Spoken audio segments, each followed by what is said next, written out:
Mr. Technolix here with another helpful tip of how to do things to help yourself. Today, I'm going to show you how to clean keys.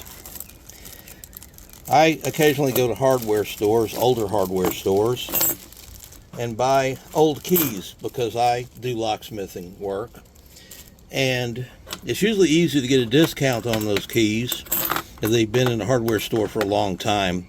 Some of these hardware stores have been around for a very long time, and they have keys that have tarnish on them. Usually this occurs because of contaminants in the air. Fertilizers and other things tend to become airborne and settle on the keys, especially on the very tops of them. You'll see usually where materials have caused them to become dirty, but trying to find one here to show you. This is probably the best case of it. You'll notice this key has a bluish tint to it. That's very common with brass keys that are older because they contain nickel and some other things that they use in the plating process that allow them to become tarnished.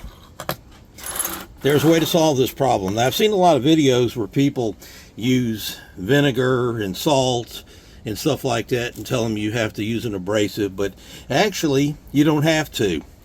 Anyone that's polished brass has probably used a product called Brasso, or there's a product out there called Flitz, F-L-I-T-Z, that you can get in auto parts stores and other places. And you'll notice whenever you clean stuff with that and use a white rag, that white rag will turn blue. And the reason is because of the chemical reaction. If you look at those products, you will find that the active ingredient, or most of the ingredient, aside from mild abrasives like aluminum powder or some other items, is ammonium hydroxide. Ammonium hydroxide is essentially ammonia.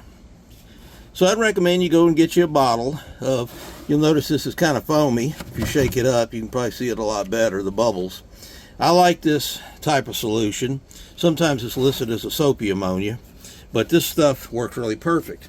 What I do is I take a plastic container and I take all the plastic off of it, clean it really good with dishwashing liquid, and rinse it and then dry it out completely, and you'll have a nice little clear container, which is something you'll need to see your keys quite clearly in.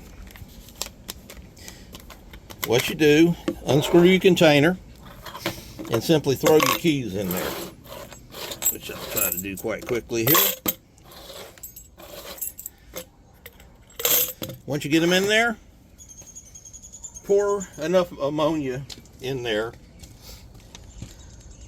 to cover them, and I would say that you go about halfway in the bottle because you're going to be doing some agitation and you want to be able to keep them moved around in there. After this, put your top on there and you leave it for 24 hours at least. If some of the corrosion doesn't come off good, you can go longer than that, but it's been my experience about 24 hours. Now, I place the container in a location that I frequent a lot in my house. It's basically by the kitchen sink, and the reason for that is occasionally, I would say at least once an hour, but you know, just when you think about it, shake it. The reason for this is to stir up the material in there, but you also want the keys to move around because you have some keys that'll lay on top of others, and this will ensure that your ammonia gets on all the portions of the keys. So just occasionally just shake it up. Of course, it's soapy, so it's foamy, so it will remain or keep your contaminants in suspension, so they won't lay back down on the keys, and then you got to start all over again. But you do this for 24 hours minimum, and then after 24 hours, I would pour the material out. I take me a plastic spoon like you get in a restaurant, and also I recommend you get a clear cup. I use cups from McDonald's that I've rinsed out because you want to be able to see in there. The way you can get, if you don't want to pour the material out, you want to save it for future use, which I don't recommend you do because you want pure solution, is you can tilt it sideways, stick your plastic spoon in there, and gently pick the keys up and get them out of there, and then put them into your clear plastic cup.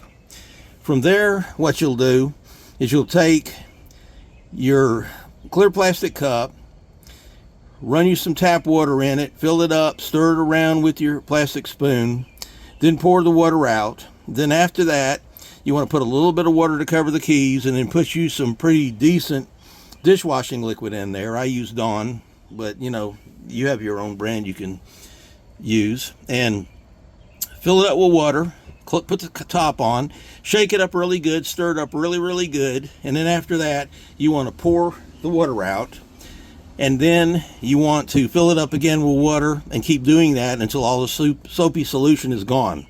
After that, you will place a paper towel down. I recommend doubling it so it's a little thicker, and then put your keys on there, spread them out, get you another piece of paper towel and dab those keys on the top to dry that part out. And you might want to turn the keys over and do that again until you feel confident that your keys are pretty dry. I would finish by taking that paper towel and getting you a new one, double it up, and then lay your keys on there where they're spread out and allowing it to dry overnight.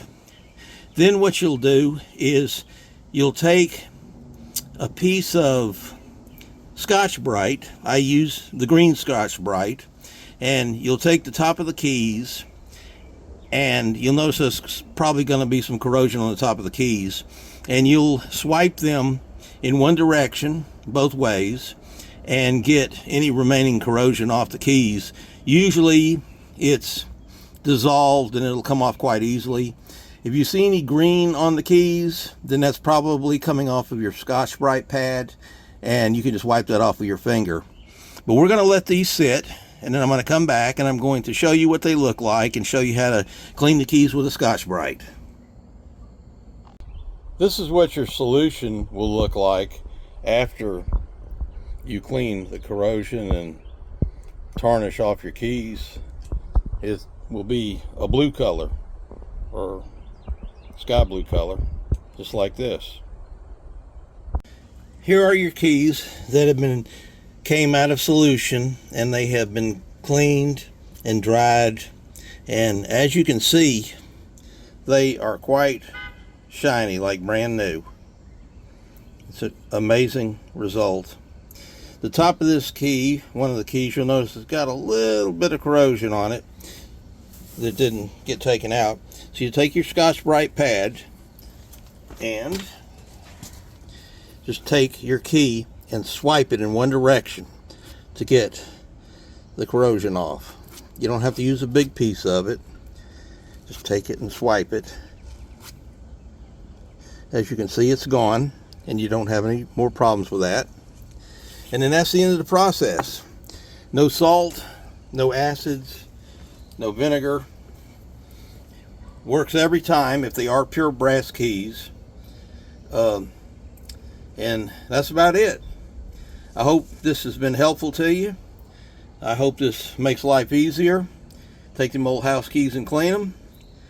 And this is from Mr. Technolics saying goodbye again for now. May God bless, and have a good day.